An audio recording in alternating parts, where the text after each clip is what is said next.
In our last two different interview sections with Otumba Hamid Oduborisha, a retired expert in the oil sector, he always talked about inviting in-house to his office to give us a better understanding on the oil theft in Nigeria.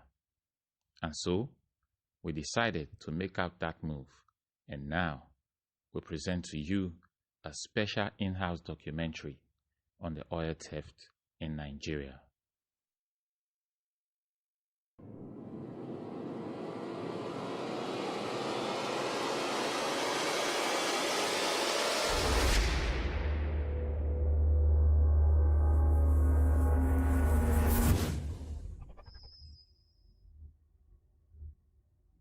Because the oil and gas sector is vast, we will start by going back to 1998 in a town called Jesse in the Niger Delta, where an oil pipeline exploded with a lot of casualties involved.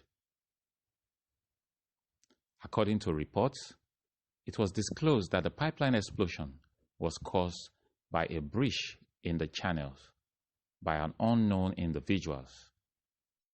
It was 1998 that GC crisis blown to everybody's faces, so it was an eye-opener, even in the entire oil industry and even in the society. I think that was around the time we started the Nigerian Environmental Society, because it was a major one in terms of casualties, in terms of fatalities. So that's what I can remember. So, the practice in the oil and gas. The oil pipeline is separated from the gas pipeline. And what they have in common is the oil pipeline and gas pipeline go about 4 feet deep beneath the ground. That is what the requirement says. The requirement doesn't allow you laying the gas pipeline on the off ground. The law doesn't allow that. That was what was the practice, the general practice in those days. But nowadays, the 20th century guidelines doesn't allow that. That is non-compliance. So these people will dig the ground, excavate the ground, and bring out the line just because they want to tap into it. In the process, they didn't know which one is gas pipeline, which one is the oil pipeline. That was what led to the explosion that led into the Jesse crisis. And with that said, let's now ask Otumba Hamid Oduborisha about the meaning of oil theft. Oil theft is usually illegal tapping of oil from the line. Illegal bunkering. There used to be illegal bunkering. But what we have nowadays is illegal bunkering. Illegal bunkering leads to the oil theft, where you now take oil from unidentified owner. You tap into it and you start pumping it into a designated barge. And you cut that barge away, sail it to the sea, and discharge into a waiting vessel. That is an oil theft. And you take that oil and take it to the far sea and sell it to the international market. That is what is called oil theft. Illegal tapping of crude oil line. Excavating it from the ground. Illegally excavating it. Because you are not the operator. You are either Chevron, you are not Shell, you are not Texaco, you are not Mobil. You don't belong to any of those, and you are working at night. Because in those days, those criminals work at night. And we were unable to we were unable to meet our quotas at different times because of shortfall resulting from the oil theft. With wealth of experience hanging on his belt, Otumba Amid Oduborisha, who was privy in the late 80s and early 90s to work with an oil company even before the Jesse fire incident in Delta, led the first investigative operation from 2003 to 2007, uncovering the oil theft in the Niger Delta. Listen to his discovery. Towards the end of my career, I had a successful career working for Chevron. I think precisely around 2006. My organization began receiving all sorts of bogus oil spill, here, left and right. When this occurs, it amazes us. The one that alarmed us, which led to the investigation, was an alleged 200,000 barrel of oil spill. Can you imagine 200,000 barrel of oil spill? The whole of Niger Delta will be devastated. But that was what they claimed. The community along the Ilaje coastline,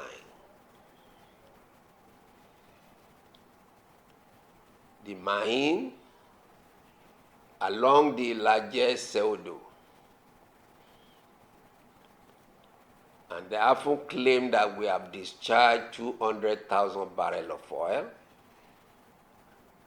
They are now asking for a claim because of their fishing nets.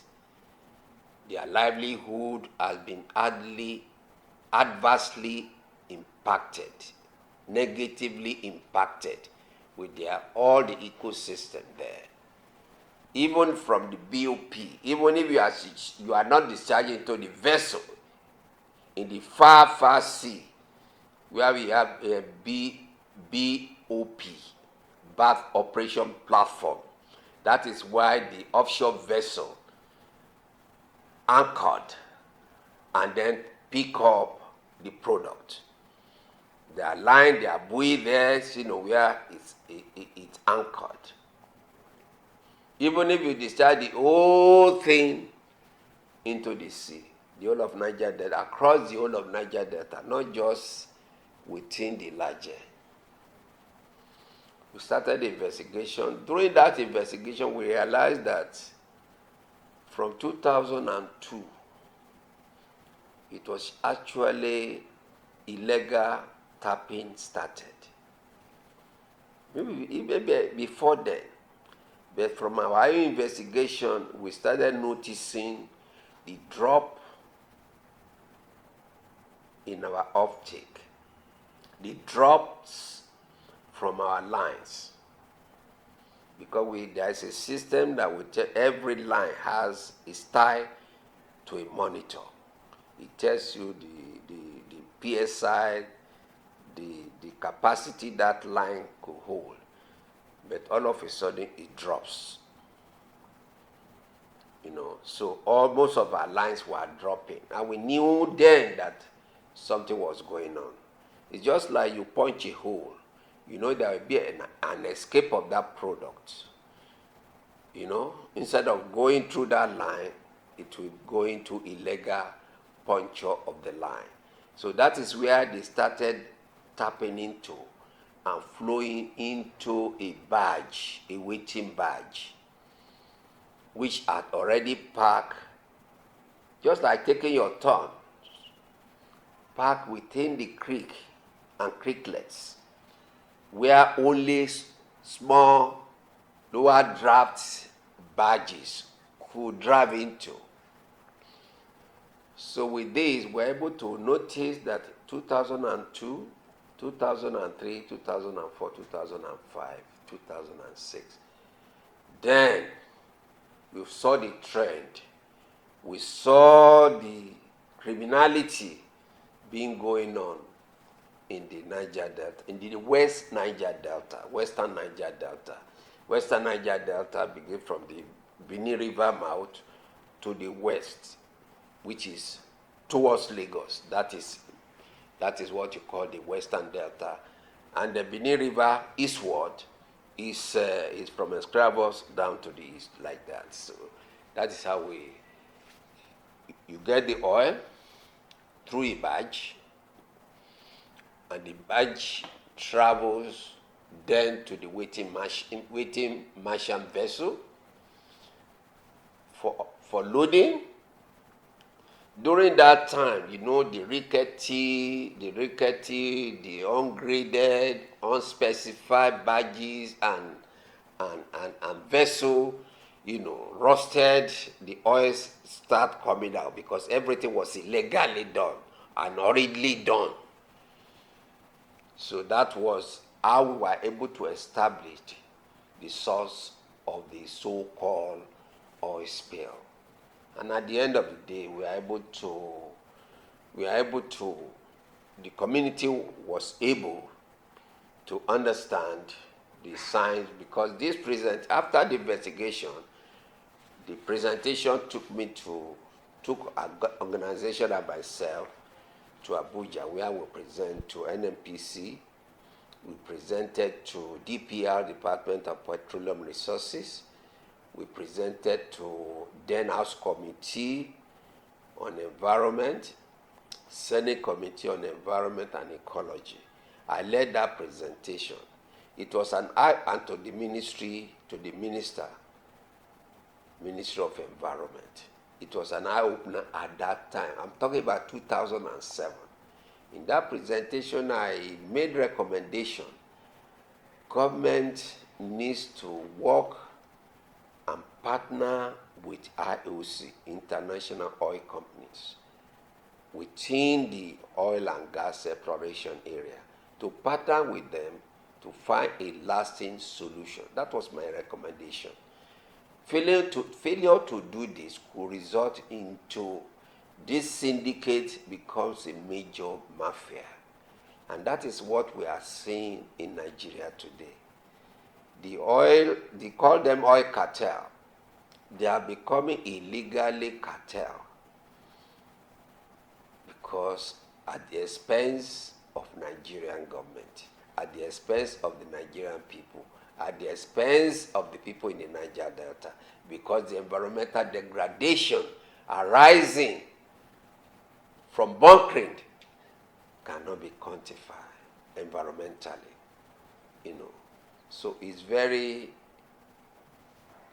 I'm not surprised the level we are today.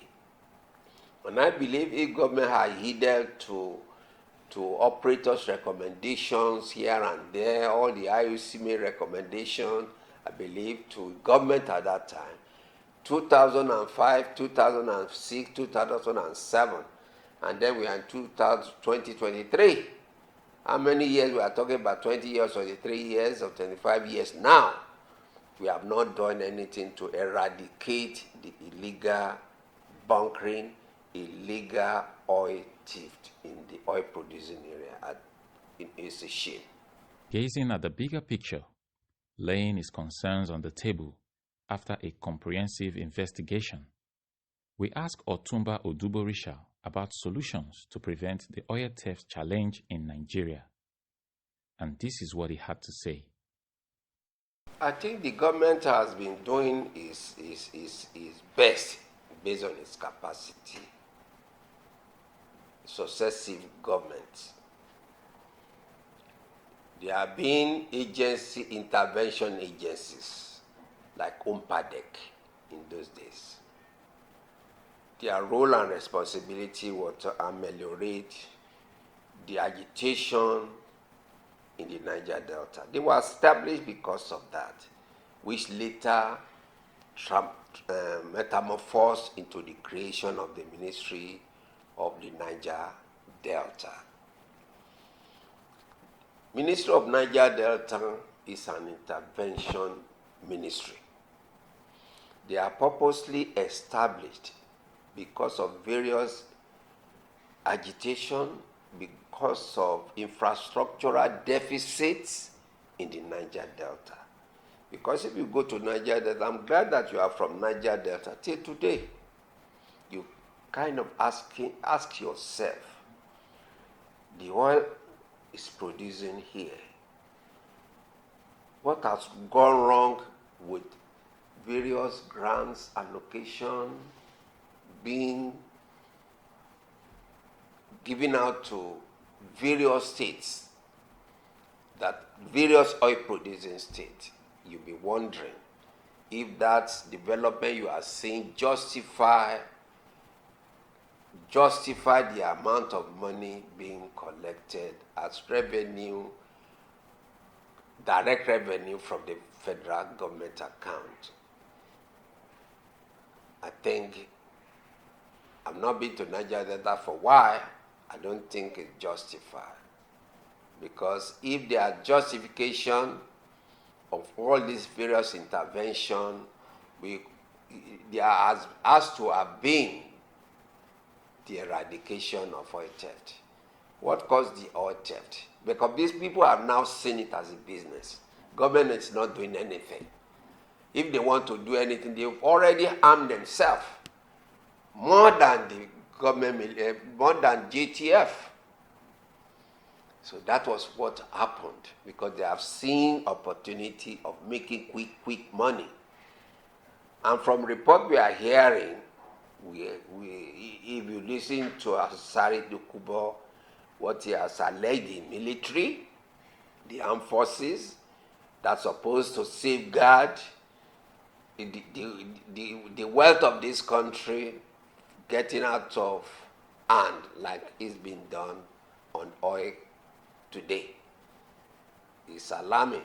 So government needs to now take his money where his mouth is, and take the bull by the horn to find a lasting solution. For me, it's not a physical solution of security patrol. It should not be alone. It should not be alone. We should complement that with robust technology, because the technology is there.